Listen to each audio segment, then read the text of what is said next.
Like करें, subscribe करें और बेल आइकन को जरूर दबाएं ताकि आने वाले वीडियोस आप तक सबसे पहले पहुंचे। ये मेरे आका सल्लल्लाहु अलैहि वसल्लम ने दावत पेश फरमाई, अल्लाह की तरफ बुलाया। बुलाने वाले नबी, बुलाने वाले अफजलुर रसूल, बुलाने वाले सज्जिदुल अंबिया, बुलाने वाली जात मासूम। लेकिन जब हुजूर ने बुलाया, तवज्जो से सुनिएगा, जब हुजूर ने बुलाया सब हैरान हो गए। ये दीन की दावत, ये नए दीन की दावत, एक खुदा की इबादत की दावत। तो मजमे में से एक साहब खड़े हो गए। उन्होंने कहा कि आपकी दावत अगर सच्ची है कि हम एक अल्लाह की बंदगी करें, तो हम उसका प्रूफ आपसे चाहते हैं, दलील चाहते हैं कि आपकी दावत जो है वो सच्ची है। इसकी दलील हमें पेश करें। अब रब्बे कदीर के प्यारे हबीब नबी हैं, उनसे पूछते क्या दलील चाहिए।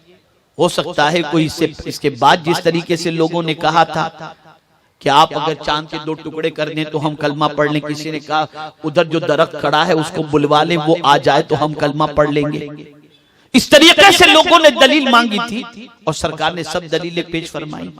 लेकिन यहां हुजूर ने ये नहीं पूछा कि तुम्हें कौन सी दलील चाहिए। सरकार ने उनसे नहीं पूछा कि तुम्हें कैसी दलील चाहिए, तकाजा करो दलील का। सूरज को पलटा के बता दूं, चांद के 2 टुकड़े करके बता दूं, नहीं। तो फिर हुजूर ने किस तरीके से, उन्होंने कहा कि दलील पेश करो, तो हुजूर ने कैसी दलील उन्हें चाहिए ये नहीं पूछा, बल्कि हुजूर ने दलील क्या पेश की। मुसलमानों गौर से सुनना, दलील में हुजूर ने क्या पेश की, क्या चीज पेश की। तो कुरान कहता है, हुजूर ने फरमाया फ़क़द लबिस्तु फ़ीकुम उमरम मिन क़ब्लिही अफ़ला ताक़िलून। सरकार ने अपनी लाइफ को उनके सामने पेश फरमाई और इरशाद फरमाया, आज मैं तुमसे कह रहा हूं कि एक अल्लाह की इबादत करो, और इस कहने से पहले 40 साल की मेरी जिंदगी, मेरा बचपना, मेरी जवानी, मेरी शादी, मेरी तिजारत, मेरा सब कुछ तुम्हारे सामने गुजरा है। आज मैं तुमसे पूछना चाहता हूं, मेरी जिंदगी का एक लम्हा भी डर्टी बता दो या दागदार बता दो, अगर हो तो मेरी दावत को तुम कबूल मत करना। पहले दिन से हुजूर सल्लल्लाहु अलैहि वसल्लम ने दर्स दे दिया कि ऐ मुसलमानों, तुम्हें अगर इस्लाम का काम करना है तो तुम्हें अपने वजूद से दलील पेश करनी पड़ेगी कि तुम कितने सच्चे हो। अगर तुम सच्चे हो तो लोग तुम्हारे दीन को भी सच्चा मानेंगे।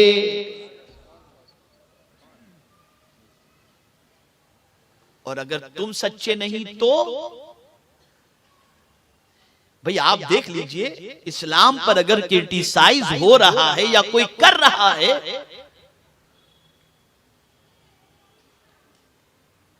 तो मुसलमानों के किरदार को देख करके कर रहा है, मुसलमानों की लाइफ को देख करके कर रहा है, मुसलमानों की जिंदगी को देख करके कर रहा है। मैं अक्सर कहा करता हूं, हम अगर अपने बच्चों को ठोकर मार करके जगाएं कि बेटा उठ जाओ, फज्र का वक्त हो चुका है, नमाज पढ़ लो, तो हमारा सोया हुआ बेटा नींद छोड़ करके उठने को तैयार नहीं होता और हमारी ठोकर से अपनी नींद तोड़ता नजर नहीं आता। लेकिन हैरान हूं, हमारी ठोकर से जिंदा बच्चा नहीं उठता और गौसे पाक की ठोकर से मुर्दा जिंदा हो जाता है। क्या वजह थी उसकी?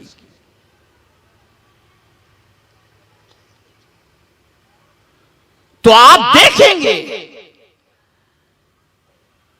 सबसे पहले कुरान मुकद्दस के अंदर अल्लाह वालों के औसाफ का जब जिक्र किया गया तो उनकी इबादतों का तस्करा बाद में है। लेकिन उनके चाल चलन का जिक्र पहले है। वजह क्या है? आप नमाज पढ़ोगे मुसलमान देखेगा, रोजा रखोगे मुसलमान जानेगा, हज करोगे मुसलमान देखेगा, ज़कात दोगे मुसलमान को दोगे।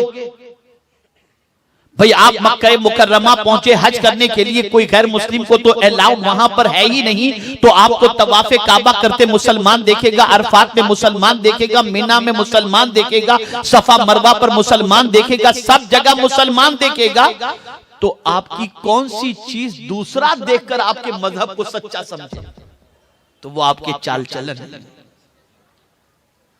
इसीलिए कुरान ने जब अपने नेक बंदों का तस्करा किया तो यूं किया, व इबादुर रहमानिल्लज़ीना यमशूना अलल अर्दि हौना व इज़ा खातबहुमुल जाहिलूना क़ालू सलामा वल्लज़ीना यबीतूना लिरब्बिहिम सुज्जदन व क़ियामा।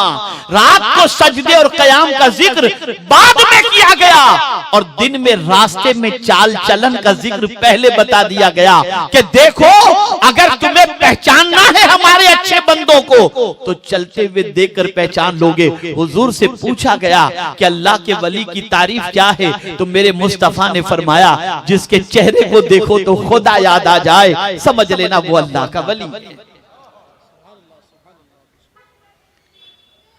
तो सरकार ग्रेट मैसेंजर थे और उनकी दावत का आलम यह था कि अपनी दावत के खुद नमूने थे।